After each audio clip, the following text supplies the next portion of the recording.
దేవుని వాక్యం తెలియపరుస్తుంది. సామెతలు 27:3 ఆయన అంటూ ఉన్నాడు, as a man thinketh in his heart so is he. మనుషుని హృదయంలో ఏమి ఆలోచిస్తాడు, మనుషుని హృదయాలోచనను బట్టి ఒక్కడు జీవిస్తాడు. హల్లెలూయా. మన లోపల ఏం ఆలోచిస్తామో అదే బయటకు చేస్తాం. చాలా మంది ఏమని ప్రార్థన చేస్తారు, నాకు జాబ్ కావాలి, నాకు మంచి బిజినెస్ కావాలి, నాకు మ్యారేజ్ కావాలి, లైఫ్ పార్ట్నర్ కావాలి, మంచి ఆస్తి ఉన్న మామ రావాలి, మంచి ఆరోగ్యం కావాలి, 1 ఫీట్ అయితే బాగోదు, 2 ఫీట్ ఇంక్రీజ్ అవ్వాలి, ఎలాగైనా జరగాలి ప్రభువా.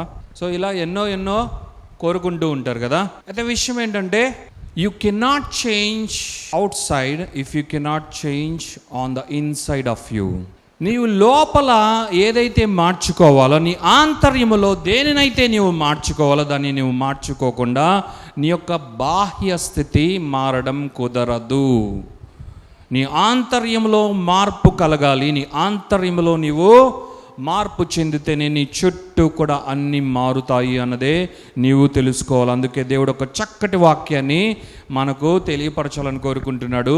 We need to renew our mind according not in the manner of the world but in the image of Christ Jesus. యేసుక్రీస్తు యొక్క పోలికలోనికి, యేసుక్రీస్తు యొక్క స్వారూప్యములోనికి మనమంతరూ కూడా రూపాంతరం చెందులాగున మన యొక్క మనసును నూతన పరుచుకోవాలి అని దేవుడు కోరుకుంటున్నాడు. దేవునికి మహిమ కలుగునుగాక. సో మన చుట్టూ, మన జీవితంలో మార్పు చెందాలి అంటే మన థింకింగ్ మారాలి, the way we think. So కాబట్టి మన ఆలోచన విధానం మారాలి. సింపుల్ డిఫరెన్స్ చెప్తా. Why there is difference like poor and rich. It's the way both think. అది రిచ్ అయినా కావచ్చు, పూర్ అయినా కావచ్చు, ఏ విధముగా వారు ఆలోచిస్తే దాన్ని బట్టి అలా ఉంటారు.